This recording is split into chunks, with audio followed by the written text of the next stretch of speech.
On va parler de sport et de rugby dans les 6-7 prochaines minutes avec nos deux invités, deux étudiants de l'EDEC, Louis Dupré, bonjour. Bonjour.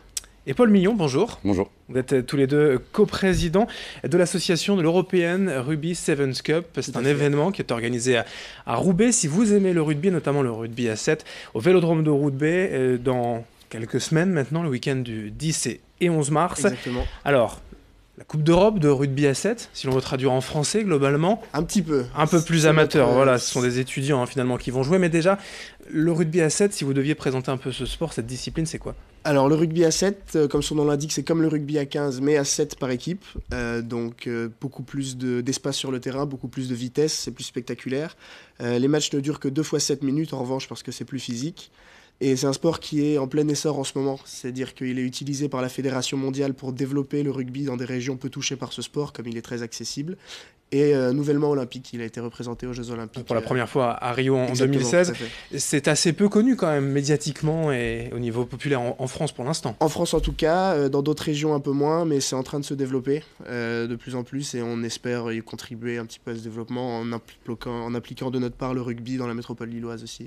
Voilà, avec notamment ce genre d'événement, l'idée c'est d'inviter des étudiants de toute l'Europe, forcément, mais des universités prestigieuses. C'est ça l'idée. Absolument. Cette année, du coup, on a 18 équipes, 12 masculines et 6 féminines.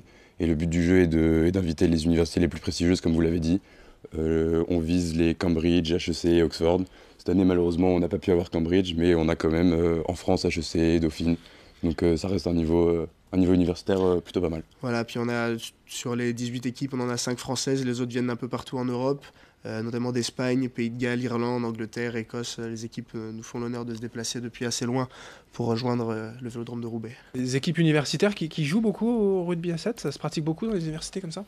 Oui, en particulier au Royaume-Uni, oui, où le sport universitaire est vraiment très important, et en particulier le rugby. Alors on a soit affaire à des équipes qui sont spécialisées dans le rugby à 7, c'est plutôt le cas en Espagne, mais en rugby en Grande-Bretagne, ce sont des équipes de rugby à 15, mais qui s'entraînent spécifiquement à 7 pour notre tournoi en général. Puis les Anglais sont globalement quand même assez bons quand on parle de rugby, donc à 15 ou à 7, c'est qu'une question de forcément, chiffre. c'est encore un sport qu'ils ont inventé, ils savent y jouer. Ils savent un peu. L'European Rugby Sevens Cup, alors je le disais, c'est un peu la Coupe d'Europe de rugby, même s'il n'y a rien d'officiel. Ce sont quand même des matchs, pas de l'amical, c'est bien une compétition. C'est une compétition avec 2 vainqueurs du coup cette année, parce que c'est la première fois que les filles sont invitées. Cette année, l'année dernière, il n'y avait qu'un tournoi de garçons, donc 2 vainqueurs, masculin et féminin. Et ouais, ils se rentrent dedans. Ils ne sont pas là pour jouer dans la dentelle. Donc, voilà, mais le tout, c'est pas la raison, mais faut quand même souligner l'ambiance conviviale de notre tournoi. Ça reste un tournoi de rugby à 7. L'ambiance de ce sport est quand même très particulière. Souvent, les spectateurs viennent au tournoi déguisés. On est tourné vraiment vers une fête du rugby. Alors certes, les impacts sont présents sur le terrain, mais en dehors, c'est la convivialité qui règne avant tout. Et un aspect social aussi, puisqu'il y aura notamment une démonstration de quad rugby, donc c'est du rugby en fauteuil roulant. Ça, c'est aussi très original, enfin en tout cas, c'est peu connu. Oui, tout à fait. Alors le quad rugby, c'est une discipline paralympique, donc quand même qui est représentée dans le monde du sport pour personnes handicapées. Il s'agit de rugby en fauteuil roulant pour personnes paraplégiques qui oppose 2 équipes de 4 joueurs sur un parquet, et le but est simple comme au rugby pour personnes valides, de marquer plus de points que l'adversaire en envoyant le ballon dans la zone adverse, et là aussi les impacts sont bien réels. Et les joueurs se percutent vraiment en fauteuil ? Ah oui, tout à fait, vous verriez les images, c'est très très spectaculaire, c'est impressionnant. Des chutes assez monumentales quand même. Alors l'aspect social, donc via forcément ces personnes en situation de handicap, le quad rugby démonstration, mais aussi à travers des actions que vous allez mener dans les hôpitaux, c'est ça ? Absolument. L'année dernière, nous avons filmé un film à 360 degrés avec une caméra sur la tête d'un joueur.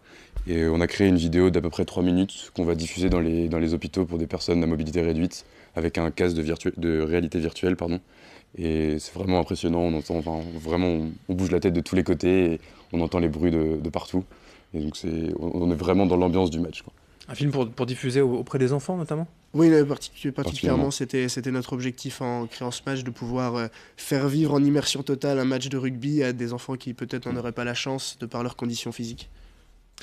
Un invité de marque aussi, le 3e ligne français Damien Traille, ancien international que l'on connaît bien, en tout cas les spécialistes connaissent. Il sera là aussi le samedi dimanche pour l'événement ? Effectivement, il sera là le vendredi soir pour assister à la démonstration de quad rugby ainsi qu'au dîner de gala qui aura lieu au sein de la mairie de Roubaix. Tous les joueurs seront présents et costumés et il nous fera l'honneur de sa présence. On espère qu'il restera les 2 prochains jours pour échanger ses festivités avec nous. Mais après, il a un emploi du temps très chargé. Il y a quand même France-Angleterre ce jour-là, donc peut-être Faut pas l'oublier. qu'il sera au stade pour soutenir les copains. Alors, ce sont des universités d'Europe entière, prestigieuses, on l'a dit, qui vont jouer. C'est accessible à tous, le rugby à 7? Absolument. En tout cas, le R7 est un tournoi gratuit, donc les joueurs ne paient rien, on ne l'a pas assez précisé, je pense. Mais les spectateurs non plus, c'est sur le Vélodrome de Roubaix, l'entrée est gratuite, l'entrée est libre. C'est vraiment ouvert de jour comme de nuit. De nuit, tout le monde dormira, mais en tout cas, c'est ouvert à tous. Ouais. Il n'y a pas de 3e mi-temps de prévu? Ah si, mais ça, le 3e mi-temps dure toute la journée. Ouais. Et dès que ce sera pour à la fois les supporters qui pourront venir se mêler aux joueurs, et les joueurs, dès qu'ils auront terminé leur match, pourront profiter évidemment de la buvette, des animations gratuites pour tous. Je pense que c'est important de le préciser. Toute personne souhaitant profiter de notre taureau mécanique ou autre animation qui sera mise en place ce jour-là seront les bienvenus. Oui, effectivement, vous avez bien fait de le rappeler, hein, Paul Millon. C'est une journée, un week-end même gratuit au Vélodrome de Roubaix, l'entrée gratuite pour Absolument. tous les spectateurs. Ce que je vous demandais, c'est le sport en tant que tel pour les jeunes ou même les moins jeunes.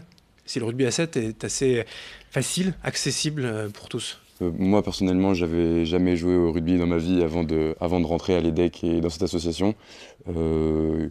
À savoir attraper un ballon, puis faire la passe aux copains, et puis courir plus ou moins tout droit. Enfin, moi, je cours tout droit parce que je suis pas très intelligent, mais il y en a qui font quelques crochets comme Louis, mais non, vraiment, effectivement, c'est très physique, et comme Louis vous l'a dit, c'est 2 fois 7 minutes, donc c'est très intense au niveau du cardio.